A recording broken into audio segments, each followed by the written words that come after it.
this is a Tango Nice recap video, and this is for our classes while we're on tour in the north of England, or up north, so in Yorkshire.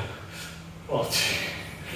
Anyway, so we'll ignore the controversy about who's who in this, but on Tuesday the 3rd we were in Huddersfield where we were teaching the evening class there, and we were looking at some back ochos and looking about how tango technique stays the same no matter what style of Argentine tango you're dancing, but depending on how you stylize yourself, you can create something which looks very different. So we start off with the embrace, and we were talking about projection, so making followers go back on the inside board of the foot, which gets a bit more extra projection, sinking into that standing leg, which causes the projection to go even further, and then when the leader steps, the follower has the opportunity to keep sliding on the floor, so the steps can be variable size without being stilted. So we went into, first of all, the cross system of walking. So you tie step to the left, changing weight, twisting the chest towards the follower, and then walking in the outside system. We then took this and caused the follower to pivot slightly, and as leader, we're stepping on the outside when we go with the right leg, and we end up with our back ochos effectively travelling down the room. And with followers, good posture and technique means the leader can effortlessly cause them to pivot their form of the room, and this is how the Longueira style tango does their back ochos. We then, if you relax the embrace, this allows us to add more sideways movement, and we get our more classic back ocho going from side to side. And if we over-rotate it by moving to a very open embrace, we can move around the floor using it. So this is how you can take back ocho technique and go from something that looks like this, or you can have something which looks like that. So very different looks, same technique applies. From there we added in and we take the follower through, we can get it into a gencho, and if we step forward out of it, we can send the follower up into a calcita. Important, I'm not hiking her up, I'm just letting her be responsible for her own balance in the middle, and I'm just rotating her. And then finally, we just showed what would happen if you did a back ocho, and the leader stepping across the follower as she steps back, and reverse the card with her to cause a soltar. So we didn't go into that in detail because we ran out of time, but it's something to think about. On Saturday the 7th, we had quite a busy workshop here in Tadcaster, where we were teaching Volcadas, but this was unusual Volcadas. So these were Volcadas by accident, is another way to think about these.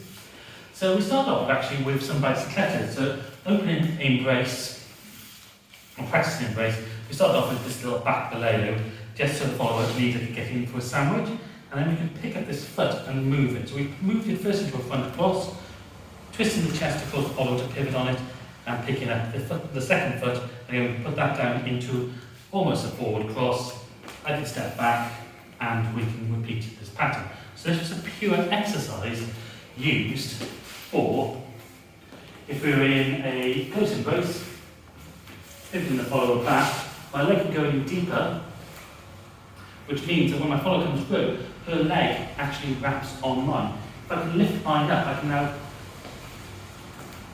move her leg with mine. So I can place it down, bring her around me, and we can step forwards and back. So this is a really tricky move to do, but it all relies on the follower being nice and relaxed, allowing herself to pivot. So this is all about free leg movement, effectively.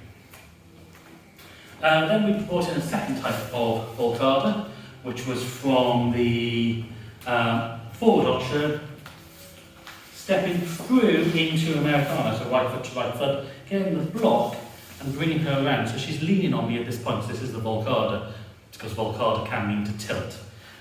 If I then take my leg through and move my chest to the left, As I step to the right, we'll get this sort of gancho combination in the Volcada change of embrace. From here, we also put in an optional dip. So for this dip, I'm bringing my follower around, I'm lifting my chest and I'm sinking into my left leg, which causes her to go into a lean across me. So again, taking that definition of a tilt Volcada to the limit. Finally, we combined a Colgada and Volcada, and then turned that into an optional lift as well. So again, from our Ocho, if I step to the left and open up my follower, step across her to get that block, she has to go into a Volcada to be able to get past me. If I move my chest in a little U shape, so my chest is going around in that circle, we get a part where she leans on me, so there's the Volcada, while doing the gancho. And from here we can go into the lift.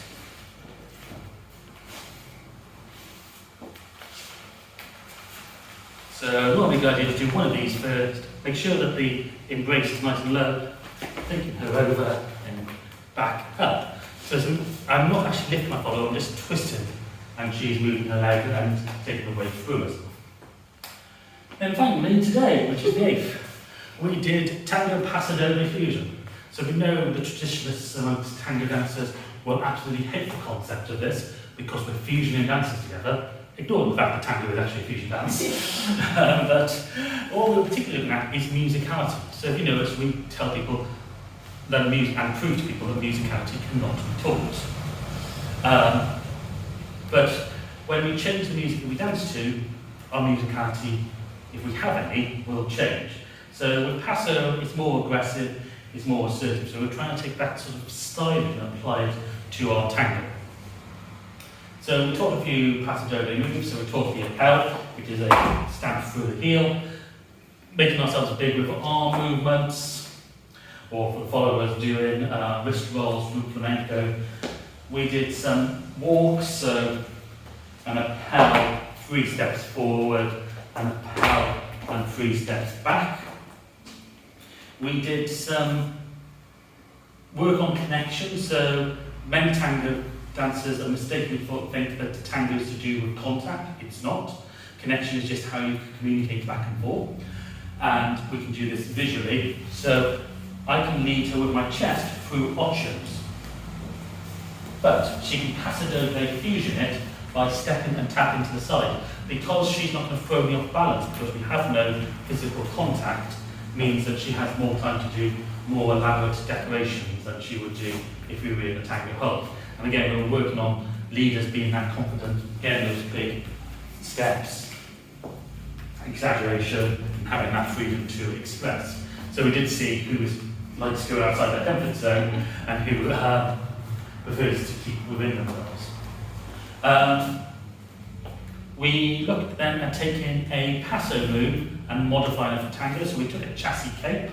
So we start off with a pedal with the right foot of the leader, a side step to the side and opening up, and then taking the follower into a back cross. The leader does their own back cross, stepping out, follower into an Ocho, and leader stepping across with her right leg, so he's taking a step to the side, and then doing 2 more back crosses, leading the follower into that back cross. So this is a modified chassis cape. We can add in some Paso arms, so going down as we go to the left. So they go to that back cross, as she pivots around, leaning the other way, so now my right arm is down, so I'm tilting from my body into the chassis the other way. And so we modify this. Normally we have cyclo sides and twists for the leader, but just to keep it simple for the time, we do that. And then finally we do a tango move and see if we can make it more Paso. So we started off with the forward cross, so a side step to the left, going outside the follower and causing them to go into the front cross. If you want to make this a little bit more expressive, a little bit bigger, what we can do is go outside and as I step forward, accelerate with my right foot, and then I take my left leg, rebound it straight back, or just rebound back on my other leg, and this causes my follower still to have momentum that way. I'm still leading the cross from my chest, so she still goes into the cross, but we've got this distance from here. If I take my chest to the right, my arm will come across, which will cause it to either come out or pivot through, depending on how I manipulate it. Anyway, so those were all our classes. So thank you for watching. If you haven't subscribed, please do, and hopefully we'll see you in more workshops soon.